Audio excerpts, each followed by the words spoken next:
Hello friends, आपके अपने YouTube channel साहित्यिक नॉलेज में आपका स्वागत है।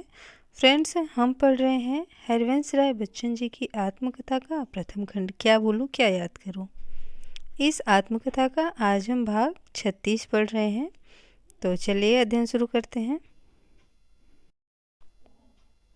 बच्चन जी आगे कहते हैं कि नए कवियों में अनुकरण की कमजोरी अक्सर देखी जाती है। अपने कई भावों की प्रतिध्वनियाँ मैंने दूसरों में सुनी। दुख हुआ कि मेरी मौलिकता लुट रही है। श्यामा से कहा। उसका हृदय विशाल था। वह बोली, प्रसाद तुम्हारे भाव चुराते, मैथिली शरण गुप्त चुराते, सुमित्रा नंदन पंत चुराते, तब तो तुम्हारी तारीफ थी। किसी ऐरे गहरे नत्थु खैरे ने तुम्हारे भाव चुरा लिए तो क्या।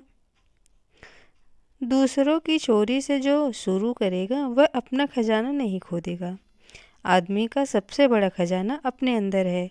राजनाथ पांडे ने पहली बार मधुशाला सुनकर जो कहा था बड़ा मौलिक था, मुझे याद है। उन्होंने कहा था कि न भय आज भारतेंदु बाबू हरिश्चंद्र तुम्हें असरफियन से तुपवा देते।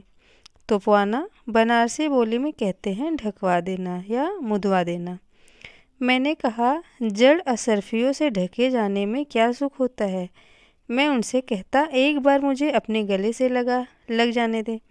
मानो भारतेंदु कवि भारतेंदु से कहीं अधिक बड़े थे। बात को मैंने उसी भाव पर एक कविता लिखी। नर कवि भारतेंदु गर होते आज उन्हें भर कंठ लगाता।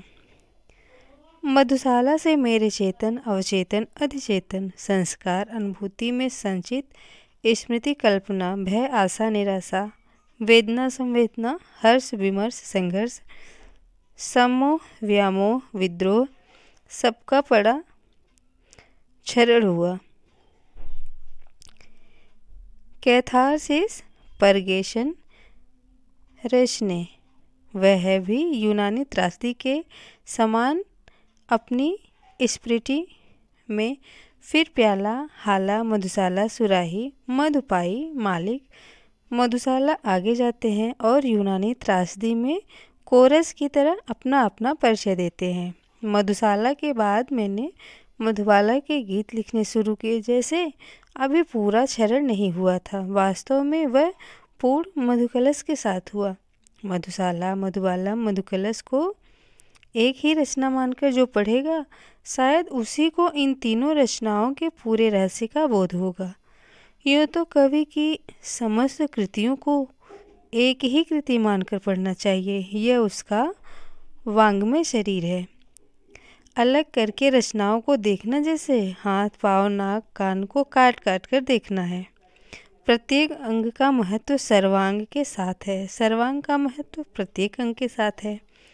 मधुशाला की कुछ प्रकाशित चतुष्पदियों और यत्र तत्र उसके पाठों पर जो प्रतिक्रिया मैंने देखी थी, अनुकूल प्रतिकूल, दोनों ने अपने सर्जक के प्रति आत्मविश्वासी होने का मुझे बल दिया था। विरोध भी तगड़ी चीज़ों का होता है, पर अपने अर्जक के प्रति भी आत्मविश्वासी मुझे होना था। 1934 का आरंभ हो गया था। अभ्युदय को फिर से निकालने की योजना बनी थी। पंडित वेंकटेश नारायण तिवारी, जिन्होंने सरस्वती में हरिऔध का बुढ़भस शीर्षक लेख लिखकर शायद पुराने के प्रति नयों के विद्रोह का झंडा पहली बार उठाया था। हरिऔध जी अपने को कवि सम्राट लिखते थे। उसके संपादक नियुक्त हुए थे। प्रेस पत्र पर स्वामित्व तो पंडित कृष्णकांत मालवीय का था, पर प्रबंधक का काम उन्होंने अपने सुपुत्र पंडित पद्मकांत मालवीय को सौंपा था। अभ्युदय का कुछ पाठ्यपुस्तक संबंधी कार्य में कर चुका था, शायद बहुत असफलता से नहीं। पद्मकांत ने पत्र के क्लर्की विभाग में मुझे 35 रुपये प्रतिमास पर रख लिया। मैं अभ्युदय के पुराने ग्राहकों के पते नकल करता था। नए अभ्युदय की प्रतियां उनको भेजी जाती थी। जो लौट आती थी उनके पते मुझे काट देने पड़ते थे। वे मर गए थे या उनका पता बदल गया था। या अब वे अभ्युदय लेना नहीं चाहते थे। मैंने अभ्युदय में 6 महीने काम किया होगा। वह पगध्वनि मेरी पहचानी कविता मैंने उन्हीं दिनों लिखी थी, जो सरस्वती में तिरंगे चित्र के साथ छापी गई। अब सोचता हूँ कि उसका अर्जक और सर्जक के दिमाग उन दिनों किन ऊंची नीची सतहों पर काम करते थे। इन दोनों के बीच कहीं ट्यूशनगिरी थी, जिसके द्वारा अपनी माहवारी आमदनी में कुछ इजाफा किए बगैर घर का खर्च नहीं पूरा पड़ सकता था। उसी अवधि में पद्मकांत ने मधुशाला अभ्युदय प्रेस से प्रकाशित करने के लिए मुझसे मांगी।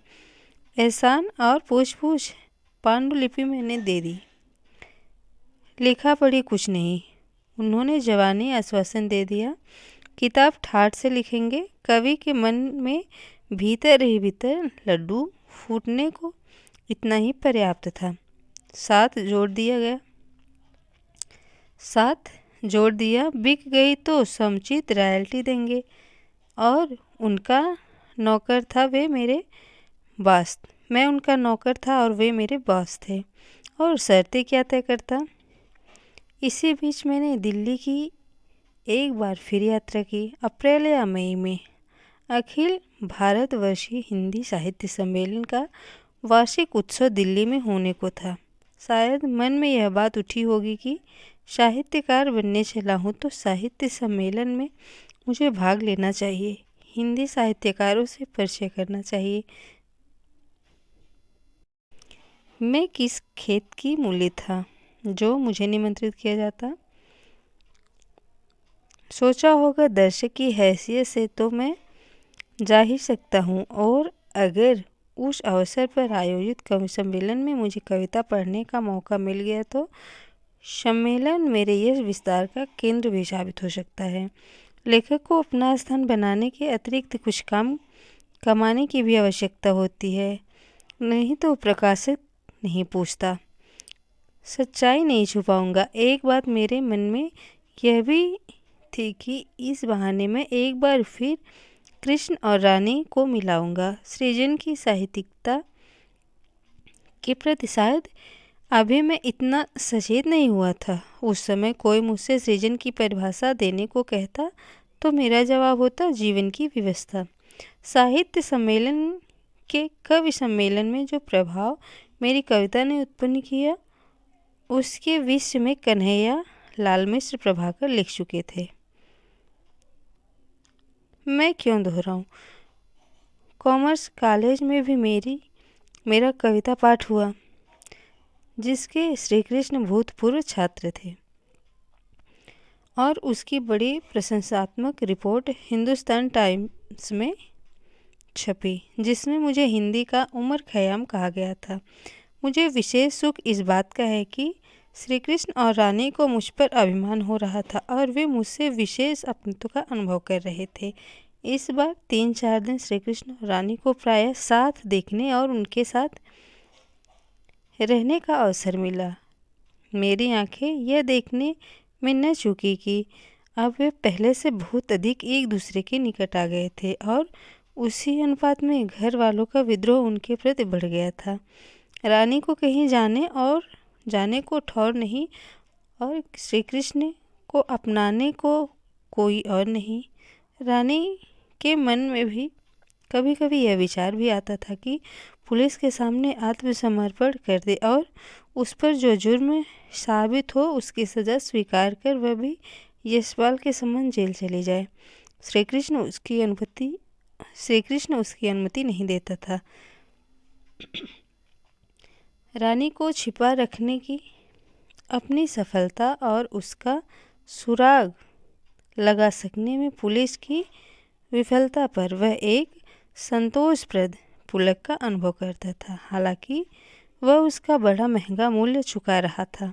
घर वाले कहते थे कि रानी के पीछे वह अपने को बर्बाद कर रहा है, पर उसके चेहरे पर और किसी की चिंता हो अपनी बर्बादी की फिक्र का कोई निशान नहीं था, और वह जिस कल्पना लोक में पलायन कर गया था उस पर मुझे आश्चर्य होता था, ईर्ष्या भी होती थी। घर वाले उसे किसी प्रकार की आर्थिक सहायता देने से रहे, उल्टे उसी से इसकी प्रत्याशा करते थे। लेकिन न मैंने तब जाना था, न जानने का प्रयत्न किया था, और न अब तक जानता हूँ कि वह स्रोत क्या था जिससे उसको इतना धन प्राप्त होता था कि वह रानी का और अपना खर्च चला सके। पर यह कोई अनिश्चित स्रोत था अवश्य, जिसने उनको बात को धोखा दिया और वे घोर संकट की घड़ियों से गुजरे। उनके पास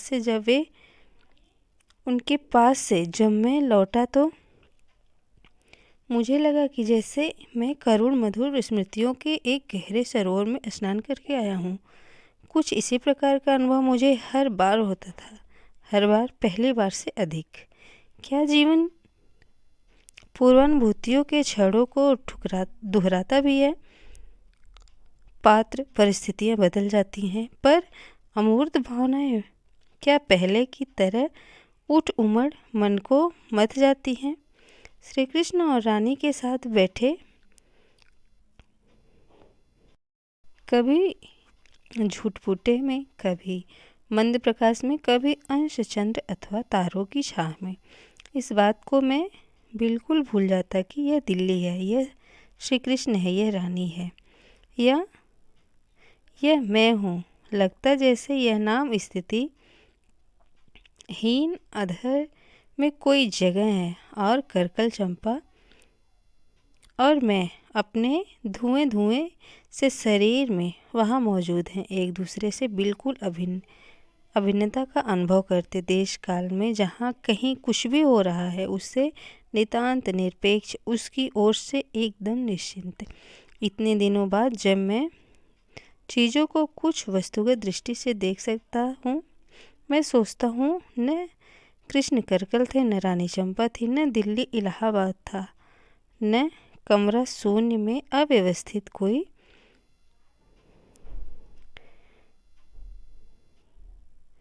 जो था वह कुछ ऐसा नशा था, ऐसा जादू मेरे मन प्राणों में, मेरी आँखों में, जो उन पर अपने को ही आरोपित कर अपने में ही खो जाता था। ये महत्वपूर्ण पंक्तियाँ हैं, इन्हें आप नोट डाउन जरूर कर लीजिएगा। हर सूरत साड़ी की सूरत में परिवर्तित हो जाती, आँखों के आगे जो कुछ भी आँखों में है मधुशाला। वह महत्वपूर्ण पंक्तियाँ कुछ देख लेते हैं। जीने के क्षण में सृजन प्रायः नहीं हो पाता, पर सृजन के क्षण में हर तरह का जीना संभव हो पाता है। आगे कहते हैं कि उन्हीं दिनों एक समय बाबू पुरुषोत्तम दास टंडन के निवास स्थान पर कोई कवि गोष्ठी हुई, जिसमें इलाहाबाद के सब मुड काव्य पारखी एकत्र हुए। वयोवृद्ध लक्ष्मीधर वाजपेयी से लेकर नवयुवक राजनाथ पांडे तक सबने एक स्वर से मेरे कविताओं की सराहना की। उसी में अग्रवाल विद्यालय के हेडमास्टर बाबू केदारनाथ अग्रवाल मौजूद थे। स्वयं स्वस्थ और हर एक को हर मौके पर 100 बरस जीने का उपदेश देने वाले अभी मौजूद हैं। वे मेरे काव्य पाठ से प्रभावित हुए। उन्होंने अपने स्कूल में मुझे हिंदी अध्यापक के रूप में नियुक्त करना चाहा। 35 रुपये मासिक वेतन देने को कहा। मैंने स्वीकार कर लिया। व्यक्ति की नौकरी से संस्था की नौकरी मैंने अच्छी समझी। क्लर्की की नौकरी से अध्यापक की नौकरी, स्कूल की नौकरी में अस्थायित्व भी था। पिताजी अध्यापकी के पेशे को आदर्श पेशा समझते थे। शायद खुश हुए होंगे कि भूल भटक कर मैं ठीक रास्ते पर लग गया। जुलाई 1934 में मैंने अग्रवाल विद्यालय में काम करना शुरू किया। अग्रवाल विद्यालय पहले त्रिपोलिया में था। उसकी नई इमारत कल्याण चंद के सब्जी बाग में बनी थी। जब जीरो रोड मोहल्ला चक के बीचों बीच से ढहाती गिराती निकल गई तो स्कूल की स्थिति सड़क के निकट हो गई। विद्यालय के चारों ओर का नक्शा तेजी से बदल रहा था, पर मेरी आंखों में तो उसका पुराना नक्शा उसकी पुरानी यादों के साथ बसा था। बचपन से लेकर शुरू जवानी तक की मीठी कड़वी यादों के साथ भाग्य ने प्रतिदिन उस भूमि पर आने का विधान शायद इसलिए कर दिया था कि मैं उन दिनों को भूल न सकूं। प्रतिदिन उनकी याद करके एक बार आह भर लिया करूं। वहाँ सारा घर था, सॉरी वहाँ हमारा घर था, वहाँ मोहन चाचा का उस जगह आंगन था, वहाँ लसोड़े का पेड़ था, साथ मिली करकल की छत, वहाँ मुंडेर थी जिस पर चंपा बैठती थी, वृक्ष परी, उसके नीचे करकल का कमरा, कमरे से जुड़ी कितनी तस्वीरें, कितनी भावनाएं, वहाँ करकल का आंगन जहाँ मैंने चंपा का अंतिम दर्शन किया था, प्रथम दर्शन से कितना भिन्न था। वहाँ हमारे घर का पट हुआ था, वहीं श्यामा को पहली बार देखा था। बसंत की पहली कली, बच्ची हंसे तो कमरे में उजाला हो जाए। खाने खेलने के दिनों में गंभीर दायित्व से दबी, यौवन से रोग रूठ अपने प्रति कितनी निरीह, मेरे प्रति कितनी समर्पित। मैं अपनी आर्थिक असमर्थता में श्यामा को अपने पास भी नहीं रख सका। जी तो यही चाहता था कि हर शाम ससुराल जाकर उसके पास बिताया करूँ, पर ट्यूशनों पर कौन जाए। घर में तो कोई आकर्षण नहीं, माताजी अकेली हैं, फिर भी गृहस्थी संभालती हैं, खाना पकाती हैं। पिताजी अपने सब दायित्वों से मुक्त हैं। सुबह गंगा नहाने जाते हैं, दिन को रामायण गीता वाचते हैं, शाम को मंदिर हो आते हैं। छोटे भाई का घर फिर से बसे, शायद एक चिंता है। चिंता उन्हें श्यामा की बीमारी की भी है, पर लाचार हैं, आभारी हैं। श्यामा की दवा दरमद का दायित्व उनके पिता ने ले लिया है। मैं पढ़ू कर लौटूँ तो क्या करूँ? पढ़ूँ, कितना पढ़ूँ? दुनिया में बहुत किताबें हैं, 100 जन्म में भी सबको नहीं पढ़ सकता। फिर भी कुछ पढ़ न तो क्या करूँ?